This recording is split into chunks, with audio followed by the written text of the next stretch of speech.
إنما يخشى الله من عباده العلماء. الحمد لله رب العالمين والصلاة والسلام على أشرف الأنبياء والمرسلين محمد وعلى آله وصحبه أجمعين ومن تبعه بإحسان إلى يوم الدين أما بعد. سبحانك لا علم لنا إلا ما علمتنا إنك أنت العليم الحكيم.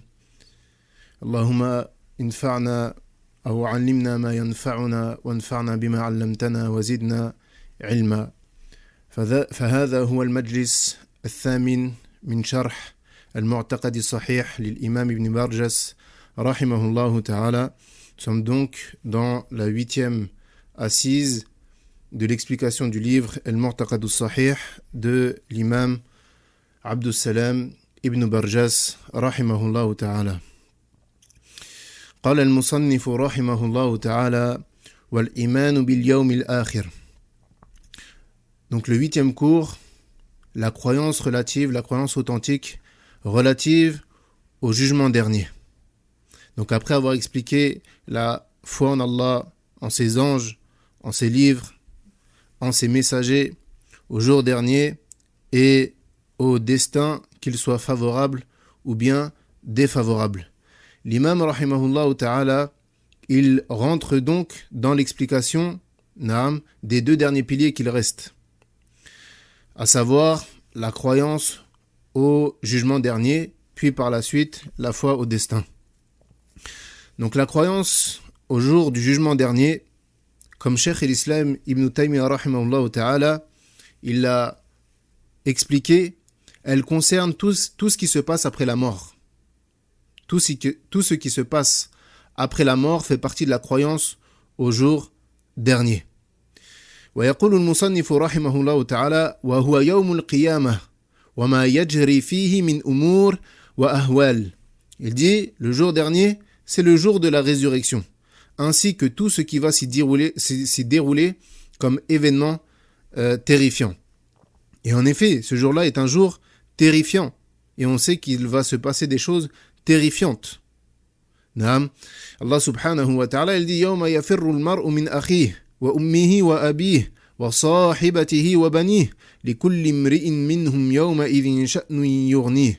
Il dit le jour, et en parlant de ce jour-là, yawm al-qiyamah, le jour où l'homme s'enfuira de son frère, de sa mère, de son père, de sa compagne et de ses enfants, car chacun d'eux ce jour-là aura son propre cas pour l'occuper. Donc ce jour-là, tu ne t'occuperas de personne.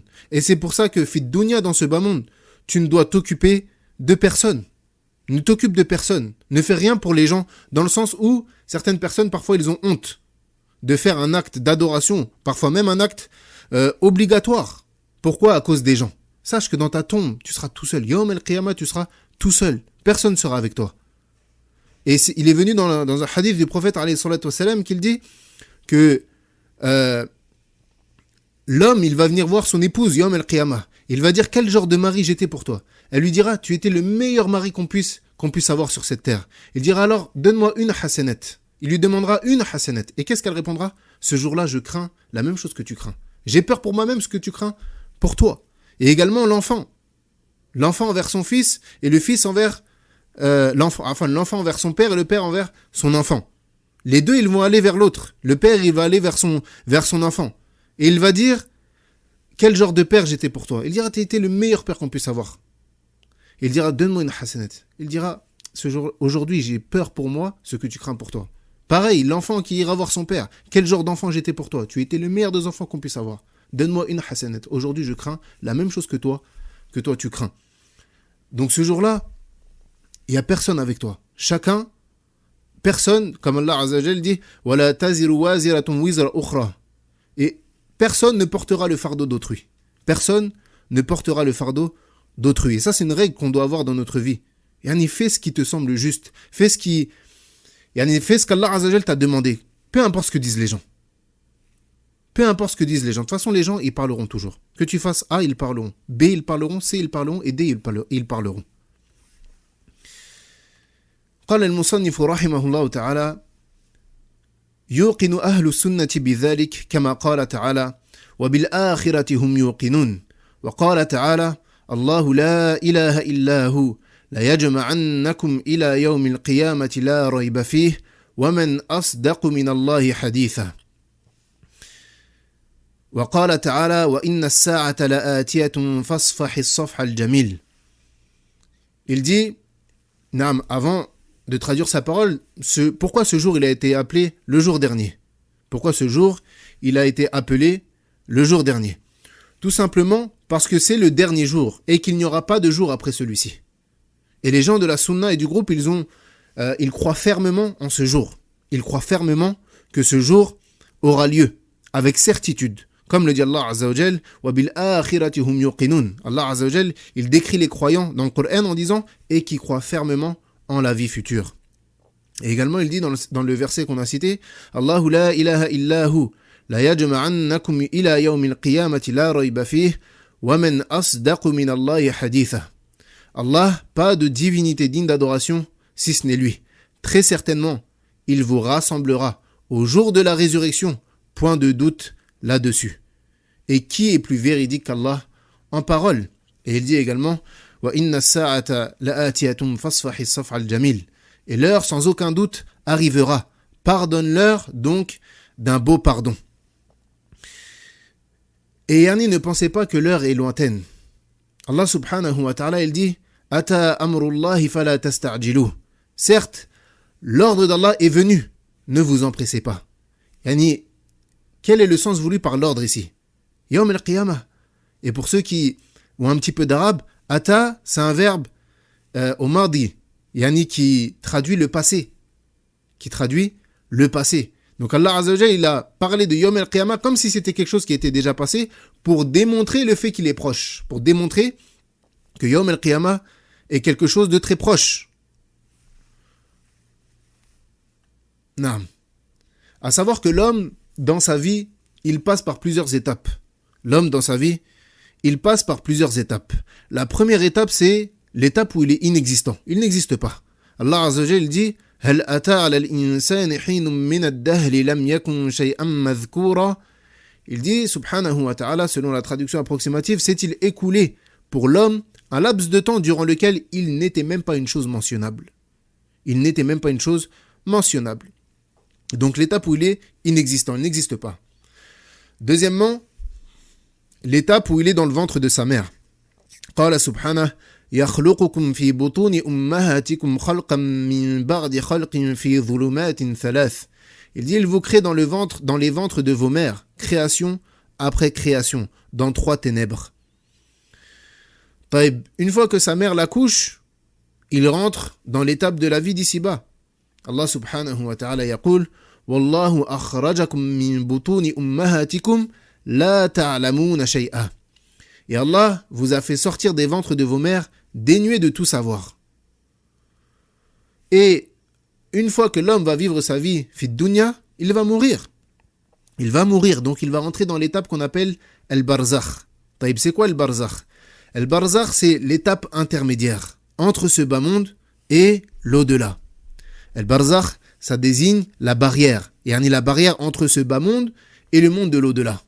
C'est pour ça qu'Allah subhanahu wa ta'ala, il dit وَمِنْ وَرَائِهِمْ بَرْزَخٌ إِلَى يَوْمِ يُبْعَثُونَ. Derrière eux, cependant, il y a une barrière jusqu'au jour où ils seront ressuscités. Donc, el-barzakh, c'est l'étape de la tombe. L'étape de la tombe entre ce bas monde et le monde de l'au-delà. Puis, une fois que les gens seront ressuscités, ils rentrent dans l'étape de l'au-delà. Comme il le dit, subhanahu wa ta'ala, ثُمَّ إِنَّكُمْ بَعْدَ ذَلِكَ لَمَيِّتُونَ ثُمَّ إِنَّكُمْ يَوْمَ الْقِيَامَةِ تُبْعَثُونَ. Et puis après cela, vous mourrez. Et puis au jour de la résurrection, vous serez ressuscités. Donc l'homme, il passe par 5 étapes. L'étape où il n'existe pas, l'étape où il est dans le ventre de sa mère, l'étape où sa mère l'accouche, donc il rentre dans ce bas monde, puis lorsqu'il meurt, il est dans l'étape du barzakh, yani le monde intermédiaire entre ce bas monde et le monde de l'au-delà, et ensuite, lorsqu'il est ressuscité, le monde de l'au-delà, l'étape de l'au-delà. Et à savoir également que le jour du jugement dernier, il a énormément de noms. Allah Azza wa Jalla l'a décrit par énormément de choses dans le Coran. Mathalan, il dit parmi ces noms, Yawm al-Qiyamah, ou Yawmul Ba'th, yani le jour de la résurrection. Également Yawmuddin, le jour de la rétribution. As-Sa'a, l'heure. Al-Qari'a, le fracas. Yawmul Fasl, le jour de la décision. Al-Haqqa, l'inévitable. Al-Waqi'a, l'événement. Yawmul Jam', le jour du rassemblement. Yawmut Talaq, le jour de la rencontre. Al-Ghashiyah, l'enveloppante. Yawmul Wa'id, le jour de la menace. At-Tammatul Kubra, le grand cataclysme. Yawmut Taghabun, le jour de la grande perte, etc. Il y a énormément de noms qui désignent Yawmul Qiyamah.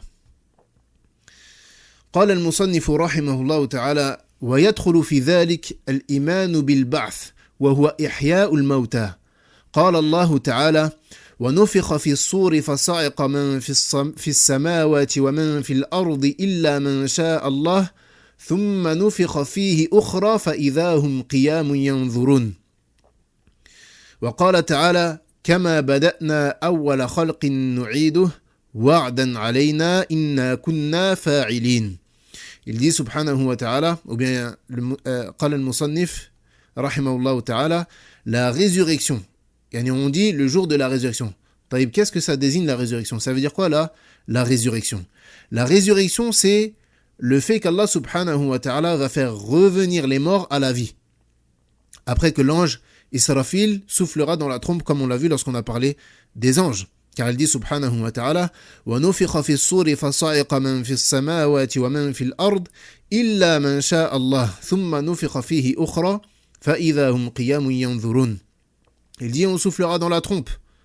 Et voilà que ceux qui seront dans les cieux et ceux qui seront sur la terre seront foudroyés. Sauf ce qu'Allah voudra. Puis on y soufflera de nouveau et les voilà debout à regarder. Et également il dit كَمَا بَدَأْنَا أَوَّلَ خَلْقٍ نُعِيدُهُ وَعْدًا عَلَيْنَا إِنَّا كُنَّا فَاعِلِينَ. Tout comme nous avons commencé la première création, ainsi nous la répéterons. C'est une promesse qui nous incombe et nous l'accomplirons. À savoir également qu'on sera ressuscité dans une autre terre. On sera ressuscité dans une autre terre que celle que nous connaissons. Allah subhanahu wa ta'ala yaqul يَوْمَ تُبَدَّلُ الْأَرْضُ غَيْرَ الْأَرْضِ وَالسَّمَاوَاتِ وَبَرَزُوا لِلَّهِ الْوَاحِدِ الْقَهَّارِ.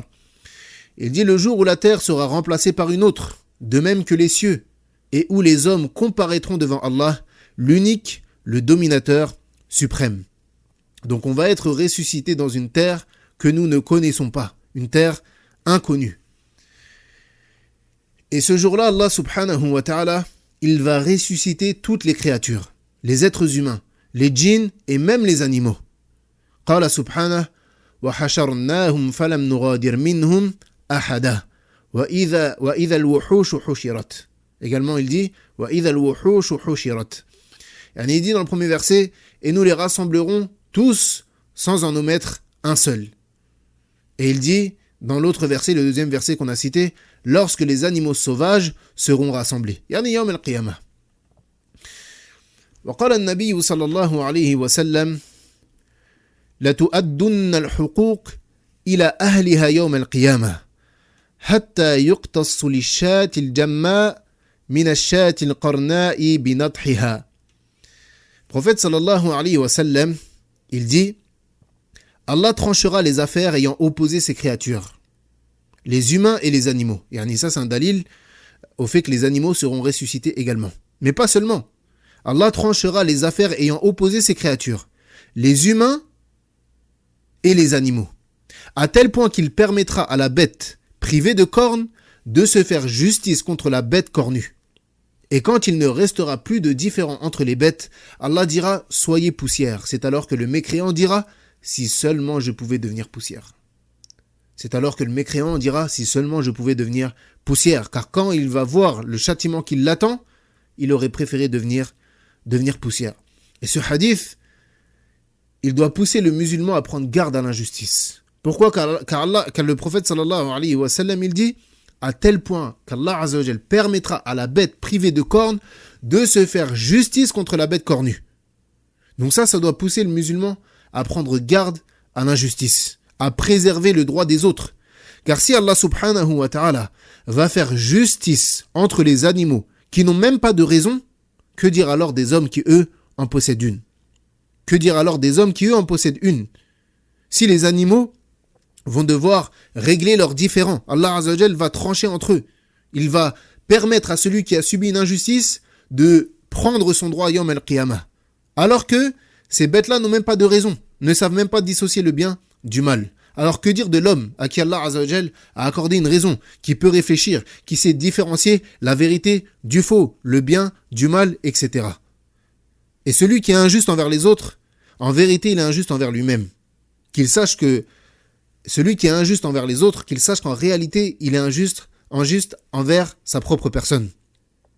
Comme Allah subhanahu wa ta'ala dit وَمَنْ يَتَعَدَّ حُدُودَ اللَّهِ فَقَدْ ظَلَمَ نَفْسَهُ. Et celui qui transgresse les limites d'Allah, alors il a été injuste envers lui-même. Car en réalité, tout ce que tu peux prendre comme chose fit dunya, sache que tu vas le rendre.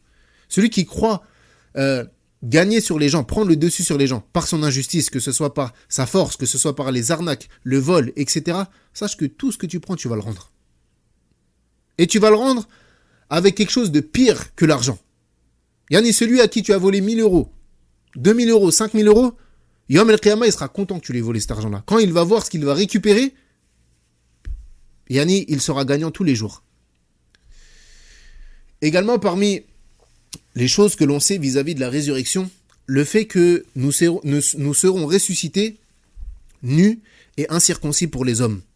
قال رسول الله صلى الله عليه وسلم يحشر الناس يوم القيامة حفاة عراة غرلا قلت يعني عائشة قلت يا رسول الله النساء والرجال جميعا ينظر بعضهم إلى بعض قال صلى الله عليه وسلم يا عائشة الأمر أشد من أن ينظر بعضهم إلى بعض. Le messager d'Allah sallallahu alayhi wa sallam a dit: le jour de la résurrection, les gens seront rassemblés complètement nus et incirconcis. Je demandais, yani Aïcha, ô messager d'Allah, est-ce que les hommes et les femmes seront ensemble les uns regardant les autres? Yani elle s'est étonnée. Comment est-ce que nous, yani ça montre la pudeur de Aïcha radiallahu anha.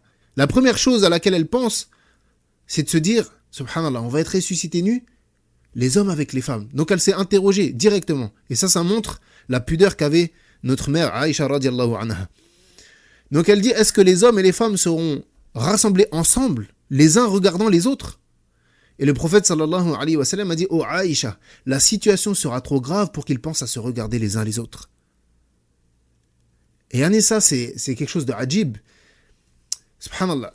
Yani, de manière générale, l'homme, il est obligé de combattre sa propre personne. Yani même si une femme, elle passe à côté de lui, habillée de la tête aux pieds, yani il est obligé de combattre son âme pour ne pas la regarder. Même si une femme habillée de la tête aux pieds, même parfois, subhanallah, il se peut que même ça soit une femme qui porte le djilbab ou le niqab, yani il ne peut pas s'empêcher de la regarder. Et d'ailleurs, Sufyan al-Thawri, rahimahullah ta'ala, il disait comme est étonnante la situation de l'homme. Si une femme passe à côté de lui, il ne peut s'empêcher de la regarder alors qu'il sait qu'il n'y aura rien entre eux. Yani, il sait qu'il n'obtiendra rien d'elle. Il ne va jamais la revoir. Mais yani, son nefs le pousse à quoi? À la regarder. Et imaginez la difficulté de ce jour où l'homme, il aura une femme nue à côté de lui. Il aura une femme nue à côté de lui et tellement il aura peur pour lui, tellement la situation sera grave, yani, ça lui traversera même pas l'esprit de la regarder. Pour montrer la difficulté de ce jour. Et en effet, ce jour, le jour de la résurrection, il va durer 50 000 ans. Ce jour, il va durer 50 000 ans. Et le soleil sera rapproché des créatures. عن المقداد بن الأسود رحمه الله رضي الله عنه قال سمعت رسول الله صلى الله عليه وسلم يقول تدنى الشمس يوم القيامة من الخلق حتى تكون منهم كمقدار الميل قال سليم ابن عامر الراوي عن المقداد فوالله ما أدري ما يعني بالميل أمسافة الأرض أم الميل الذي تكتحل به العين فيكون الناس على قدر أعمالهم في العرق فمنهم من يكون إلى الكعبين ومنهم من يكون إلى الركبتين ومنهم من يكون إلى حقويه ومنهم من يلجمه العرق الجامة قال وأشار رسول الله صلى الله عليه وسلم إلى فيه.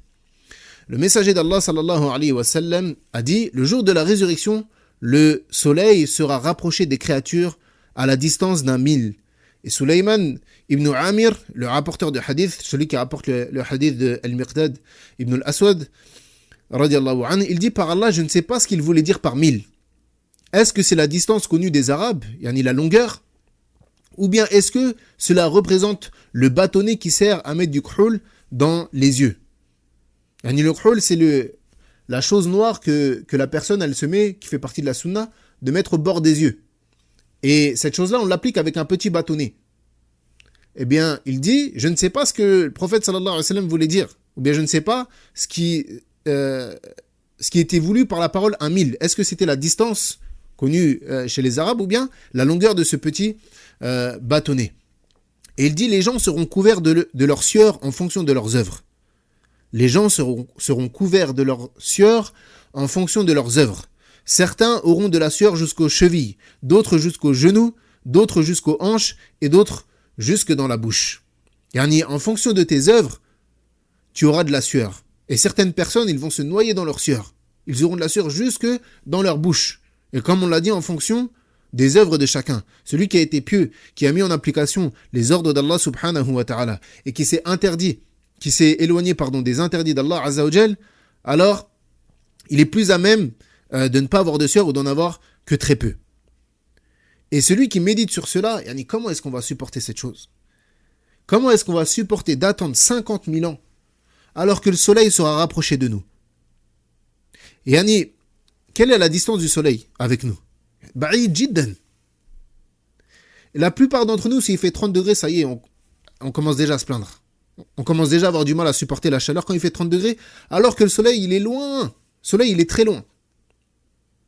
Et ce jour-là, on sera debout à attendre. Le soleil sera rapproché sous une chaleur intense pendant 50 000 ans. Mais, de par sa clémence, Allah subhanahu wa ta'ala, il a promis qu'il protégerait ce jour-là 7 catégories de personnes du soleil de par son ombre. قال رسول الله صلى الله عليه وسلم سبعة يظلهم الله تعالى في ظله يوم لا ظل إلا ظله إمام عدل وشاب نشأ في عبادة الله ورجل قلبه معلق في المساجد ورجلان تحابا في الله اجتمعا عليه وتفرقا عليه ورجل دعته امرأة ذات منصب وجمال فقال إني أخاف الله ورجل تصدق بصدقة فأخفاها حتى لا تعلم شماله ما تنفق يمينه ورجل ذكر الله خاليا ففاضت عيناه. Le prophète sallallahu alayhi wa sallam a dit, 7 personnes seront protégées sous l'ombre d'Allah le jour où il n'y aura pas d'ombre si ce n'est la sienne, yani le jour du jugement. Un dirigeant juste, un homme jeune ou bien un jeune homme qui a grandi dans l'adoration d'Allah, un homme dont le cœur est attaché aux mosquées, 2 hommes qui se sont aimés en Allah, se réunissant pour lui et se séparant pour lui, un homme qu'une femme noble et belle a appelé à l'adultère et qui a répondu « Je crains Allah ». Un homme qui a fait une aumône si discrètement que sa main gauche ignore ce qu'a dépensé sa main droite. Et enfin un homme qui a évoqué Allah dans la solitude et dont les yeux débordèrent de larmes. Et le musulman qui entend ce hadith, il doit faire son introspection. Il doit se poser une question. Est-ce qu'il se reconnaît dans une de ces catégories-là? Et chacun d'entre nous se pose la question. Est-ce que je me reconnais dans une des catégories qui a été citée? Que chacun examine sa propre personne. Et si ce n'est pas le cas, alors qu'on sache qu'il n'est pas trop tard, que la porte du repentir, elle est ouverte et que la course afin nos bonnes œuvres est également ouverte. Et ici, on va s'arrêter sur une catégorie en particulier. Le jeune homme ou la jeune fille. Yani celui qui est jeune, Et à savoir que la jeunesse en islam, elle va jusqu'à 40 ans. Jusqu'à 40 ans, tu es considéré comme jeune. Le jeune, il ne doit pas gâcher sa jeunesse dans les péchés. Ne gâche pas ta force ni ton énergie dans ce qui ne te sera pas profitable Yawm al-Qiyamah. Mais plutôt, profite de tous ces bienfaits qu'Allah Azza wa Jal t'a accordés pour l'adorer et remplir ta balance de bonnes œuvres. Pourquoi ? Parce que, particulièrement sur la jeunesse, on va être questionné. Pourquoi ? Parce qu'Allah Azza wa Jal te donne des choses précises à ce moment-là. Il te donne de l'énergie, il te donne de la force. Et surtout, tes passions sont fortes. Tes passions sont fortes. Tu as envie de faire beaucoup de choses. Et peut-être tes passions t'appellent. La tentation, lorsque tu as 20 ans, n'est pas la même que lorsque tu as 40 ou 50 ou 60. Bien évidemment. Donc celui qui est dans cette tranche d'âge-là, il ne doit pas gâcher cette opportunité et ces bienfaits qu'Allah Azza wa Jalla lui a donnés en utilisant tous ces bienfaits-là, qui est la force, l'énergie, dans ce qu'Allah Azza wa Jalla n'aime pas. Et Ibn al-Qayyim, rahimahullah ta'ala, il dit ces plaisirs qui furent les délices de leur jeunesse devinrent les tourments de leur vieillesse. Ces plaisirs qui furent les délices de leur jeunesse devinrent les tourments de leur vieillesse. Car en effet, si tu passes ou tu as passé ta jeunesse dans la désobéissance à Allah subhanahu wa ta'ala, tu regretteras tôt ou tard. Tôt ou tard, tu vas regretter. Quand tu vas vieillir, en espérant que tu te repentes, tu vas être tourmenté par les péchés que tu as fait lorsque tu étais jeune. Tu vas te morfondre de regrets sur les péchés que tu as fait durant ta jeunesse. Et à l'inverse, celui qui délaisse ses passions et ses envies pour son Seigneur, bonne annonce à lui. Le jeune qui délaisse ses passions et ses envies pour son Seigneur, bonne annonce à lui, car il sera parmi les gagnants le jour du jugement dernier. قال المصنف رحمه الله تعالى: والإيمان بصحائف الأعمال تعطى باليمين أو من وراء الظهور بالشمال. قال الله تعالى: فأما من أوتي كتابه بيمينه فيقول هاؤم اقرءوا كتابيه إني ظننت أني ملاق حسابيه. وقال تعالى: وأما من أوتي كتابه بشماله فيقول يا ليتني لم أوت كتابيه ولم أدري ما حسابيه. Vient après la résurrection, l'étape des feuillets, des registres. Taïb. Comment est-ce qu'on prête foi à la remise des feuillets?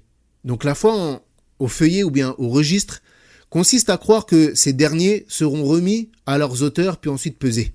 Chaque personne va recevoir son livre ou bien ses feuillets. Et les bienheureux seront ceux qui recevront leur livre dans la main droite. Les bienheureux seront ceux qui recevront leur livre dans la main droite. Comme Allah Azza wa Jalla l'a dit, quant à celui à qui on aura remis le livre en sa main droite, il dira: tenez, lisez mon livre. J'étais sûr d'y trouver mon compte. Et quant aux malheureux et aux perdants, alors ils recevront leur livre dans leur main gauche de derrière leur dos. Et Allah Azza wa Jalla dit à propos d'eux: quant à celui à qui le livre sera remis dans sa main gauche, il dira: hélas pour moi, j'aurais souhaité qu'on ne m'ait jamais remis mon livre. Hélas pour moi, j'aurais souhaité qu'on ne m'ait jamais remis mon livre. Et chacun d'entre nous va lire son propre livre. Chacun d'entre nous va lire son propre livre. Comme il dit subhanahu wa ta'ala: Iqra kitabaka kafa bi nafsika al-yawma alayka hasiba. Lis ton écrit. Lis ton livre, lis ton écrit. Aujourd'hui, tu te suffis d'être ton propre comptable. Et encore une fois, on revient à ce qu'on disait au début. Ça doit pousser les gens à ne pas prêter attention à ce que les gens disent de lui s'il prend le chemin de l'obéissance. Ou bien que les gens l'appellent à la désobéissance et qu'il a peur d'être vu comme étant une personne qui ne s'amuse pas ou quoi ou qu'est-ce. Sache que Yawm al-Qiyamah, t'es tout seul. Toi avec ton livre. Chacun son livre. Chacun son livre. Et également la personne qui niera ce qui se trouve dans son livre, alors ses propres membres témoigneront contre lui.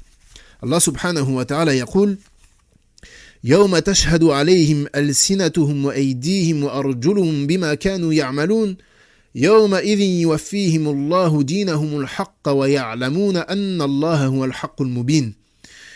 Il dit subhanahu wa ta'ala: le jour où leur langue, leurs mains et leurs pieds témoigneront contre eux de ce qu'ils faisaient. Ce jour-là, Allah leur donnera leur pleine et vraie rétribution. Et ils sauront que c'est Allah qui est le vrai de toute évidence. وقال سبحانه حتى إذا ما جاءوها شهد عليهم سمعهم وأبصارهم وجلودهم بما كانوا يعملون. Il dit alors quand ils y seront, yani lorsqu'ils seront en enfer, ou bien Yawm al-Qiyamah, leurs ouïes, leurs yeux et leurs peaux témoigneront contre eux de ce qu'ils œuvraient. Subhanallah, dis-toi que yani la personne qui s'adonne à ses passions, qui utilise les bienfaits qu'Allah lui donne dans les péchés, sache que ces membres avec lesquels peut-être tu fais des choses qui sont tes plaisirs, eh ben ces mêmes membres que tu te servais pour assouvir ces plaisirs-là, eh bien ils viendront témoigner contre toi. Ils viendront témoigner contre toi. Et à l'inverse, celui qui utilise ses membres dans la satisfaction d'Allah subhanahu wa ta'ala, alors ces membres viendront témoigner en sa faveur. Ces membres viendront témoigner en sa faveur. Et c'est pour ça, Iyaka an tasta'mila ni'amillah fima yurdibullah. Prends garde à utiliser les bienfaits qu'Allah Azza wa Jal te donne dans des choses qui provoquent sa colère. Allah, il t'a donné des yeux. Ne regarde pas le haram. Allah, il t'a donné des oreilles. N'écoute pas le haram. Allah, il t'a donné des mains. Ne touche pas le haram. Ou bien ne fais pas le haram, comme le vol, etc. Allah, il t'a donné des jambes. Ne marche pas vers le haram. Mais plutôt utilise tous ces bienfaits dans ce qui plaît à Allah. Allah, il t'a donné des yeux. Marie-toi, regarde ton épouse. Ou bien l'épouse, elle se marie, elle regarde son époux. Sers-toi de tes yeux pour lire le Coran, pour lire le hadith, pour apprendre ta religion. Allah, il t'a donné des oreilles. Écoute le Coran, écoute le hadith, n'écoute pas la musique, écoute pas tout ce qui vient polluer ton cœur. Allah, il t'a donné des jambes. Marche vers les endroits qui sont aimés d'Allah, les assises de science, les mosquées. Marche pas vers les endroits de dépravation, etc. Après la remise des feuillets, نعم قال المصنف رحمه الله تعالى والإيمان بالموازين توضع يوم القيامة فلا تظلم نفس شيئا قال الله تعالى فمن ثقلت موازينه فأولئك هم المفلحون. Il dit et puis viendra après le jugement la balance, c'est-à-dire que nos œuvres seront pesées. Comme c'est venu dans le verset qu'on a cité, ceux dont la balance est lourde seront les bienheureux. Et cette balance-là, c'est une vraie balance. Pas comme le disent les mubtadi'a, les innovateurs, où ils disent ce qui est voulu par la balance, c'est la justice d'Allah Azza wa Jalla. C'est une vraie balance. C'est une vraie balance. Et l'imam al-Qurtubi, rahimahullah ta'ala, il dit après le jugement, il y aura la pesée des actions. Car cela est nécessaire pour déterminer la récompense. Elle doit venir après le jugement. Celui-ci, le jugement, il relate les actions. Et la balance, elle détermine la valeur de ces actions afin d'établir la récompense en proportion. Taïb. Également, parmi les preuves qui nous montrent que la balance est une vraie balance, il y a un hadith immense, le hadith de Abdullah ibn Amr, qui est connu sous le hadith des 99 feuillets. Le prophète sallallahu alayhi wa sallam a dit que le jour du jugement, Allah fera venir un homme, ou bien plutôt le prophète sallallahu alayhi wa sallam a dit Allah fera venir un homme de ma communauté devant l'ensemble des créatures au jour de la résurrection. Il déploiera devant lui 99 registres, ou bien feuillets. Chaque registre s'étendant à perte de vue. Un registre, il prend tout l'horizon. Tout ce que tu peux voir devant toi, ça fait un registre. Et il y en a 99 qui viennent de cette taille-là. Puis il dira, Allah subhanahu wa ta'ala, il dira à son serviteur, renies-tu quoi que ce soit de cela? Mes scribes, gardiens ont-ils commis une injustice envers toi? Le serviteur, il dira non, Seigneur. Je ne renie rien. Il ne m'a pas été fait injustice. Ensuite, Allah Azza wa Jal va lui dire, as-tu une excuse pour expliquer tes péchés ou une bonne action pour compenser tes mauvaises? L'homme, il tombera alors par terre, il dira non, Seigneur. Allah subhanahu wa ta'ala lui dira, détrompe-toi. Tu as auprès de nous une bonne action et il ne te sera fait aucune injustice aujourd'hui. Alors on lui présentera un registre sur lequel il y a inscrit Ashhadu an la ilaha illallah wa anna Muhammadan abduhu wa rasuluh. On lui présentera un registre où il y a écrit dessus j'atteste qu'il n'y a pas de divinité digne d'adoration si ce n'est Allah et que Mohammed est son serviteur et son messager. Alors Allah subhanahu wa ta'ala ordonnera à ce qu'on pèse ce registre-là. Et l'homme, il répondra, ô Seigneur, quel poids peut avoir cette carte, ou bien ce registre, face à tous ces registres? Yani, on a 99 registres remplis de péchés, contre un registre avec une phrase dessus. Il dit, quel poids cela peut avoir face à tant de péchés? Et Allah Azza wa Jalla lui dira, tu ne subiras aucune injustice. Yani, on va peser, tu ne subiras aucune injustice. Et on posera alors les registres sur le plateau de la balance et la carte dans l'autre. Donc sur un plateau, on place les 99 registres et sur l'autre, on place la carte avec écrit Ashhadu an la ilaha illallah wa anna Muhammadan abduhu wa rasuluh. Et alors la balance, elle va pencher du côté de la carte où il y a écrit Kalimatu Tawhid.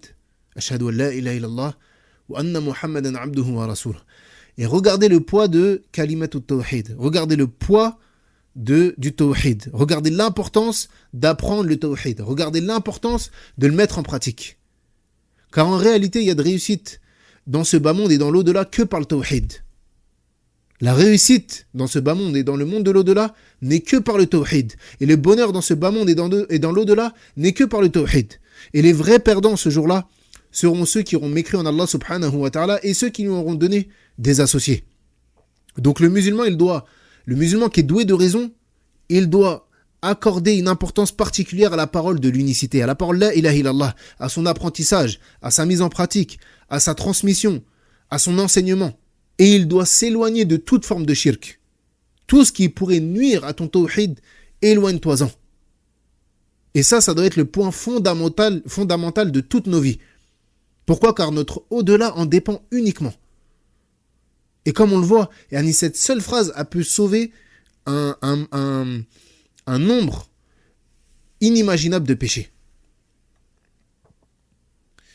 قال المصنف رحمه الله تعالى والإيمان بالشفاعة في ذلك الموقف وهي أنواع الشفاعة العظمى وهي خاصة بالنبي محمد صلى الله عليه وسلم وذلك حين يشفع في أهل الموقف ليقضى بينهم والشفاعة في استفتاح باب الجنة لأهلها وهي خاصة بالنبي صلى الله عليه وسلم والشفاعة في تخفيف العذاب عمن يستحقه وهي خاصة بالنبي صلى الله عليه وسلم حين يشفع في عمه أبي طالب ليخفف عنه العذاب في نار جهنم وذلك جزاء ما كان يحوطه ويغضب له والشفاعة في رفع درجات أقوام من أهل الجنة قيل إن ذلك خاص بالنبي محمد صلى الله عليه وسلم وقيل ليس خاصا به صلى الله عليه وسلم والشفاعة في أهل الكبائر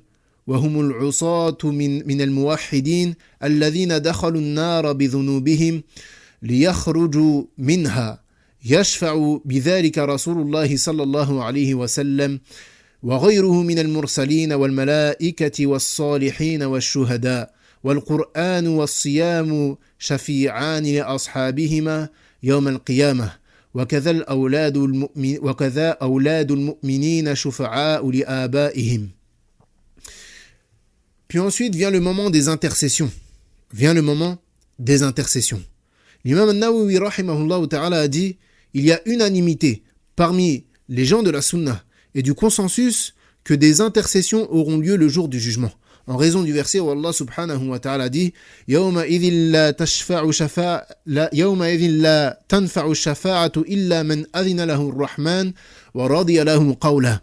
Ce jour-là, l'intercession ne profitera qu'à celui auquel le tout miséricordieux aura donné sa permission et dont il agréera la parole. L'intercession, c'est quoi? C'est le fait d'utiliser une personne ou bien une chose afin d'obtenir un bien ou bien de repousser un mal. Et si on veut donner une image de l'intercession dans ce bas monde, et admettons qu'une personne, elle connaisse un juge. Une personne, elle connaît un juge. Cette personne-là, elle a un ami qui a fait quelque chose, qui a fait une mauvaise chose, qui mérite une sanction auprès du juge. Le juge et la personne qui a commis l'erreur ne se connaissent pas. L'intermédiaire, le point commun, c'est cette personne au milieu, qui connaît le juge et connaît la personne qui a commis cette chose-là. La personne qui est au milieu, qu'est-ce qu'elle va faire? Elle va aller voir le juge et elle va dire cette personne-là, je la connais, c'est une bonne personne, elle a fait une erreur. passe l'éponge, yani. Passe l'éponge. Mais ne lui mets pas une peine, etc. Ça, c'est ce qu'on appelle l'intercession, ash-shafa'a, le fait d'intercéder en faveur de quelqu'un. Donc, Yawm al-Qiyamah, il va y avoir des intercessions. Quels sont les différents types d'intercessions? Car il y en a plusieurs. Il y a plusieurs types d'intercessions. La première intercession, c'est celle qu'on appelle ash-shafa'atu al-uzma, la grande intercession. Et celle-ci est spécifique au prophète sallallahu alayhi wa sallam. Et elle consiste à mettre fin à l'attente des gens et que le jugement démarre. Car comme on l'a dit, les gens vont attendre 50 000 ans. Yawm al-Qiyamah. Comment est-ce que le jugement va commencer? Par l'intercession du prophète alayhi salatu wassalam. La deuxième, c'est l'intercession pour la demande d'ouverture de la porte du paradis afin que les gens puissent y rentrer. An Anas ibn Malik radiyallahu anhu قال قال رسول الله صلى الله عليه وسلم آتي باب الجنة يوم القيامة فأستفتح فيقول الخازن من أنت فأقول محمد فيقول بك أمرت لا أفتح لأحد قبلك. D'après Anas ibn Malik radiyallahu anhu, le prophète sallallahu alayhi wa sallam a dit: j'arriverai à la porte du paradis le jour du jugement dernier et je demanderai l'ouverture de cette porte. Le responsable demandera: qui es-tu? Je répondrai: Mohammed. Il dira précisément: je ne suis autorisé à ouvrir la porte à aucun être avant toi. Donc cette intercession également, elle est spécifique au prophète alayhi salatu wassalam. Cette intercession, elle est également spécifique au prophète sallallahu alayhi wa sallam. La troisième, c'est l'intercession pour l'allègement du châtiment. Et celle-ci également est spécifique au prophète alayhi salatu wassalam. Et elle consistera à amoindrir, à alléger le châtiment de son oncle Abu Talib. Elle consistera à atténuer et à alléger le châtiment de son oncle Abu Talib. Et son châtiment, ça sera 2 braises placées sous ses pieds qui feront bouillir son cerveau. 2 braises placées sous ses pieds qui feront bouillir son cerveau. Et il pensera qu'il n'y a pas pire châtiment que le sien. Il aura le châtiment le plus léger, fi jahannam, et lui il pensera que son châtiment c'est le pire des châtiments que tu puisses trouver en enfer, alors que c'est le plus léger. Que dire des pires châtiments? Que dire alors de ceux qui seront tourmentés par les pires châtiments? Et non, une personne peut dire: Taïb, pourquoi est-ce que c'est possible d'intercéder pour les koufars? Abu Talib, kafir, mata ala al-kufr, il est mort sur la mécréance. Taïb, comment ça se fait que le prophète sallallahu alayhi wa sallam pourra intercéder envers un kafir? Et ça, c'est une chose qui est spécifique à Abu Talib. Pourquoi? Car il a protégé le prophète sallallahu alayhi wa sallam dans sa da'wah. Lorsque le prophète sallallahu alayhi wa sallam était combattu à Mecca, eh bien Abu Talib il le protégeait. Et de par cet acte-là, Allah Azza wa Jal va permettre au prophète sallallahu alayhi wa sallam d'intercéder en sa faveur afin d'alléger son châtiment. Quatrièmement, parmi les intercessions, l'intercession pour l'élévation en degré des gens du paradis. Et certains savants ici, ils ont dit qu'elle était spécifique au prophète sallallahu alayhi wa sallam, et d'autres, ils ont dit que le prophète alayhi salatu wa sallam ne sera pas le seul à pouvoir intercéder dans ce domaine, mais les pieux, les anges, les autres prophètes, etc. pourront intercéder afin de faire d'élever en degré les gens du paradis. Afin d'élever les gens en degré dans le paradis. La cinquième intercession, c'est l'intercession en faveur de ceux qui ont commis les grands péchés. Ceux qui ont commis les grands péchés. Donc ici, ceux de qui on parle des monothéistes, on ne parle pas des koufars. On parle des monothéistes, désobéissants qui ont commis les grands péchés et qui sont morts sans se repentir. On parle de qui? Des monothéistes, désobéissants, qui ont commis les grands péchés et qui sont morts sans se repentir. Comme on le sait, chez les gens de la Sunna, ces gens-là, ils sont tahta al-mashi'a. Ils sont sous la volonté d'Allah subhanahu wa ta'ala. Ou bien il leur pardonne, ou bien il les châtie. Donc ceux qui rentreront en enfer en raison de leurs péchés, eh bien, certains, ils vont pouvoir en sortir plus tôt que prévu grâce à l'intercession du prophète sallallahu alayhi wa sallam, des messagers, des anges, des vertueux et des martyrs. Et également, comme l'a cité le Musannif rahimahullah ta'ala, le jour de la résurrection, le Coran et le jeûne seront tous les deux des intercesseurs en faveur de leurs adeptes, de ceux qu'ils mettaient en pratique. De même que les enfants des croyants, qui sont morts jeunes, avant la puberté, ils seront une intercession pour leurs parents. La personne qui a perdu un enfant en bas âge, avant la puberté, qu'elle sache que, bi'idhnillah, cet enfant, il sera un intercesseur pour lui, yawm al-qiyamah. عن أبي أمامة رضي الله عنه قال رسول الله صلى الله عليه وسلم اقرأوا القرآن فإنه يأتي يوم القيامة شفيعا لأصحابه. D'après Abu Umama radiallahu anhu, le prophète alayhi salatu wassalam a dit « Lisez le Coran, car il viendra le jour de la résurrection en intercesseur pour les siens. » Donc le musulman, encore une fois, doué de raison, qui entend ces hadiths, il doit investir son temps dans la lecture, dans la récitation et dans la mémorisation du Coran. Celui qui entend ces hadiths-là, le fait que le Coran, il viendra intercéder pour toi, yawm al-qiyamah. Et ça doit te pousser à investir ton temps. Dans quoi? Dans la lecture, dans la récitation, dans la mémorisation du Coran et également dans l'enseignement.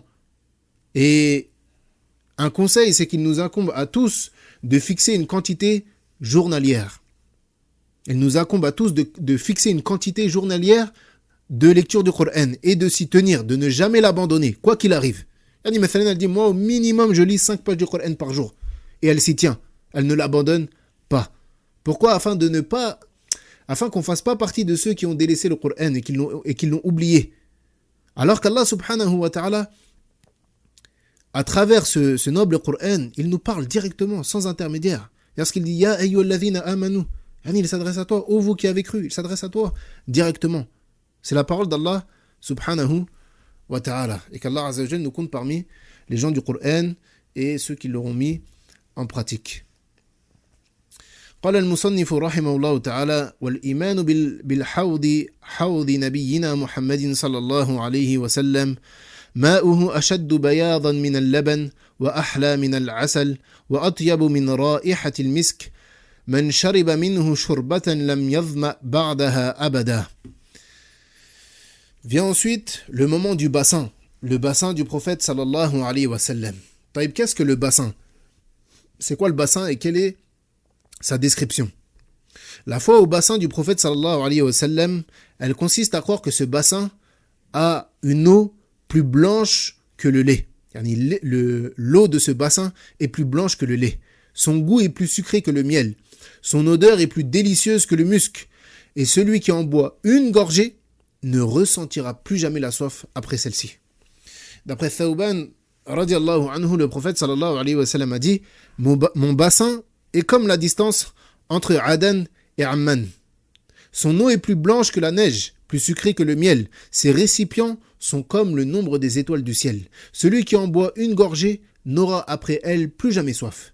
Et les premières personnes qui y parviendront seront les pauvres parmi les muhajirun, ceux qui ont les cheveux décoiffés, les habits sales, ceux qui ne se marient pas avec les femmes riches et pour qui on n'ouvre pas les portes des maisons. » Donc ici, il y a également le mérite d'accomplir la hijra, le muhajir, celui qui émigre dans le sentier d'Allah, celui qui délaisse une terre de kufr pour une terre d'islam. Bien évidemment qu'il sera éprouvé.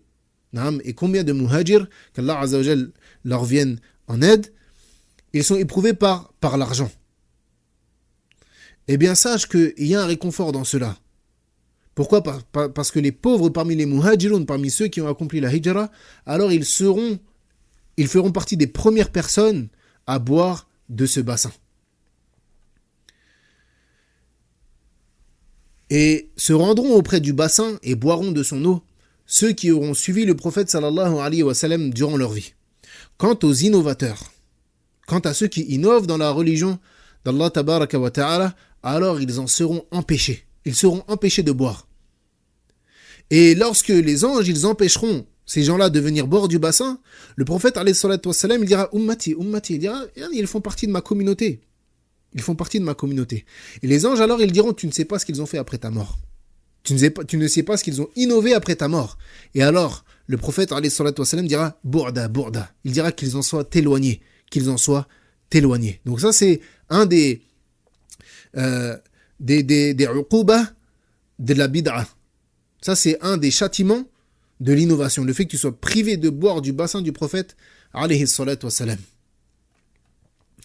ثم قال المصنف رحمه الله تعالى والإيمان بالصراط المنصوب على متن جهنم يمر الناس عليه على قدر أعمالهم فأولهم كالبرق ثم كمر الريح ثم كمر الطير والنبي صلى الله عليه وسلم قائم على الصراط يقول يا رب سلم سلم حتى تعجز أعمال العباد حتى يجيء الرجل فلا يستطيع السير إلا زاحفا وفي جنبي الصراط كلاليب معلقة مأمورة بأخذ من أمرت به فمخدوش ناج ومكردس في النار ونؤمن بكل ما جاء في الكتاب والسنة من أخبار ذلك اليوم وأهواله أعاننا الله عليها.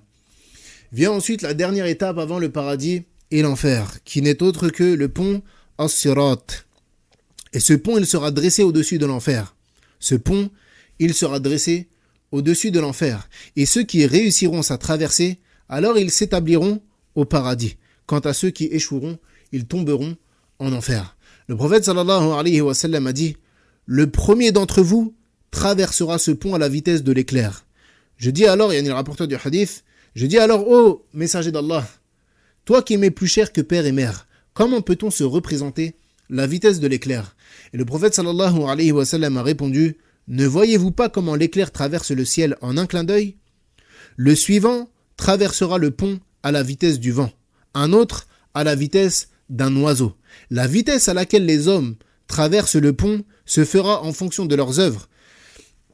Et votre prophète sallallahu alayhi wa sallam se tiendra près du pont en disant « Seigneur, préserve-les, préserve-les » jusqu'à ce que les œuvres des gens ne leur suffiront plus afin de passer le pont. C'est alors qu'un homme ne pourra avancer qu'en rampant. De chaque côté du pont seront accrochés des pinces chargées de saisir ceux qui leur seront désignés. Certains seront griffés de ces pinces, mais réussiront à s'échapper finalement, et d'autres seront jetés et entassés dans le feu. Également, le prophète sallallahu alayhi wa sallam, il dit, le chemin étroit, yani as-sirat, sera jeté sur l'enfer. Il sera aussi étroit que la lame d'une épée. Il sera glissant et périlleux. Il y a au-dessus des barres de fer tout enflammées, avec lesquelles les gens seront attrapés. Celui qui sera accroché tombera au feu. Il leur dira de traverser, et leur passage sera relatif à leur lumière. Ainsi, certains passeront aussi vite qu'un clin d'œil. D'autres comme l'éclair, d'autres comme le nuage, d'autres comme des comètes, d'autres comme le vent, d'autres comme les chameaux, et d'autres comme la course de l'homme. Il dit, l'auteur, rahimahullah ta'ala, il dit, et nous croyons à tout ce qui est venu dans le Coran et dans la Sunna concernant les choses de Yawm al-Qiyamah. Et il dit à la fin, A'ananallahu alayhi, qu'Allah nous vienne en aide vis-à-vis de celle-ci. Donc ça, c'est le détail de tout ce qui va se dérouler après la mort, ce qu'on appelle Yawm al-Qiyamah, ou bien Yawm al-Akhir, le jour dernier. Taïb. Comme à notre habitude, on va mentionner certains bienfaits qu'engendre la croyance au jour du jugement pour le croyant. Celui qui concrétise cette croyance-là va découler de cela des bienfaits. Premièrement, le fait d'éprouver le désir d'obéir à Allah subhanahu wa ta'ala et d'accorder une importance particulière au fait d'accomplir des actes d'obéissance afin d'acquérir la récompense d'Allah subhanahu wa ta'ala. Yani, celui qui, mathalan, il s'instruit dans les récompenses que vont avoir les gens de la foi Yawm al-Qiyamah, le paradis, sa description, tous les bienfaits dont vont bénéficier les gens de la foi, et bien évidemment que ça va procurer chez lui un désir d'obéir à Allah subhanahu wa ta'ala. Et il va accorder une importance particulière au fait d'accomplir les actes d'obéissance. Également parmi les bienfaits, le fait d'éprouver de la peur lors de l'accomplissement des péchés, par peur du châtiment de ce jour. Également à l'inverse, celui qui regarde dans les châtiments de la tombe, dans les châtiments de l'enfer, et des circonstances effrayantes dans lesquelles on va être jugé Yawm al-Qiyamah, cela ne peut que provoquer de la peur dans son cœur, et plus particulièrement lorsqu'il s'apprête à commettre des péchés. Lorsque tu t'apprêtes à commettre un péché, rappelle-toi toutes ces choses. Rappelle-toi les châtiments de l'enfer. Rappelle-toi que premièrement, Allah peut prendre ton âme sur ce péché-là. Il se peut qu'Allah récupère ton âme au moment où tu commets ce péché. Et tu seras ressuscité de la même manière que tu as été, de la même manière où ton âme a été récupérée. Donc ça veut dire, il y a certaines personnes, qu'Allah Azza wa Jal nous en préserve. Imaginez celui qui meurt en train de forniquer, celui qui meurt alors qu'il est sous alcool, celui qui meurt en ayant consommé des drogues, ceux qui meurent dans des concerts. Imaginez, ils vont être ressuscités devant leur Seigneur dans cet état-là. Ils vont être ressuscités devant leur Seigneur, le Seigneur des univers, dans cet état-là. Et celui qui veut se préserver d'être ressuscité dans un de ces états-là, alors qu'il ne se mette jamais dans cet état-là. Qu'il fasse en sorte de ne jamais être dans un état similaire. Et bi'idhnillah, il sera préservé qu'on retire son âme dans cet état. Et également, parmi les bienfaits qu'on peut citer vis-à-vis de la croyance au jour dernier, le fait que le croyant, il se console en espérant profiter des délices de l'au-delà, pour les choses qu'il ne peut pas acquérir ici-bas. Et ça, c'est une chose très importante. Ce que tu ne peux pas atteindre ici-bas, on a tous un risque différent. Il y a des choses que Allah Azza wa Jal donne à certains, fit dunya, et d'autres, Allah Azza wa Jal ne leur donne pas. Il ne faut pas que la personne, elle s'attriste pour ce bas monde. J'ai pas beaucoup d'argent, j'ai pas une belle maison, je voulais cette voiture, je l'ai pas, je voulais ceci, je l'ai pas, etc. Mais plutôt dis-toi que cette vie, elle est éphémère. Elle va terminer. La vraie vie, c'est là-haut. La vraie vie, c'est la vie de l'au-delà. Donc ce que tu ne peux pas avoir, fit dunya, eh bien, efforce-toi de l'avoir fil akhira. Et combien de personnes veulent construire une maison fit dunya? Combien de personnes veulent construire une maison fit dunya? Mais combien de personnes ils œuvrent pour construire des maisons fil akhira? Mathalan, le prophète sallallahu alayhi wa sallam, il dit dans le hadith de Muhabiba, celui qui prie 12 unités de prière par jour, en dehors des prières obligatoires, Allah lui construit une maison au paradis. Qui fait ça en ayant l'intention de construire sa maison? Et si tu sais vraiment que la vraie vie, la vie éternelle, c'est celle de l'au-delà, pourquoi te fatigues-tu à construire une maison ici et tu ne construis pas là-bas? Construis là-bas. Construis là-bas. C'est là-bas la vraie vie. Et le musulman, il œuvre, vis-à-vis de ce qu'on vient de dire, le musulman, il œuvre en espérant la récompense d'Allah et en craignant son châtiment. Et les deux sont indissociables. C'est pour ça qu'on a dit le fait d'éprouver le désir d'obéir à Allah et d'éprouver la peur lors de l'accomplissement des péchés. Donc le musulman, lorsqu'il œuvre, il œuvre en espérant la récompense d'Allah et en craignant son châtiment. Et les deux sont indissociables. L'un ne va pas sans l'autre. Et on doit méditer sur toutes ces choses-là, sur la mort, sur la tombe, sur le paradis, sur l'enfer. Et ça doit nous pousser à délaisser les interdits et à multiplier les actes d'adoration. On se doit d'avoir une assise avec nous-mêmes, une assise où on se demande des comptes, on demande des comptes à notre âme avant qu'on nous en demande. Comme c'est connu, les ulama disent, juge-toi avant que tu te fasses juger. Demande-toi des comptes avant qu'on te demande des comptes. Car une fois que la porte du repentir, elle sera fermée, ou bien que l'ange de la mort, il viendra arracher notre âme, alors il n'y aura plus de retour possible. Et parmi les recommandations du prophète, alayhi salatu wassalam, Akthiru dhikra hadimil ladhat al-maut. Le prophète sallallahu alayhi wa sallam, il dit, rappelez-vous fréquemment celle qui coupe les plaisirs. La mort. Rappelle-toi fréquemment la mort. Pourquoi? Parce qu'elle coupe les plaisirs. Tu sais que tu vas être ressuscité yawm al-qiyamah. Tu sais que tu vas devoir comparaître devant ton Seigneur, subhanahu wa ta'ala. Et nul doute que tu vas y passer. Kullu nafsin dha'iqatul maut. Toute âme goûtera à la mort. Et ne te laisse pas tromper par cette vie d'ici-bas. Ne te laisse pas tromper par cette vie d'ici-bas. La personne, le plus grand perdant, c'est celui qui se laisse avoir par cette vie d'ici-bas au détriment de l'au-delà. Allah subhanahu wa ta'ala yaqul Ya ayyuhan nas inna wa'dallahi haqq fala taghurrannakum al-hayatu ad-dunya wala yaghurrannakum billahi al-gharur inna ash-shaytana lakum adu fattakhidhuhu aduwwa innama yad'u hizbahu liyakunu min ashabis sa'ir. Il dit Allah subhanahu wa ta'ala, ô vous les hommes, la promesse d'Allah est vérité. Ne laissez pas la vie présente vous tromper. Et que le grand trompeur, shaitan, ne vous trompe pas à propos d'Allah. Le diable est pour vous un ennemi. Prenez-le donc pour ennemi. Il ne fait qu'appeler ses partisans pour qu'ils soient des gens de la fournaise. Il ne fait qu'appeler ses partisans pour qu'ils soient des gens de la fournaise. نعم. طيب, il n'y a pas de questions. Alhamdulillah.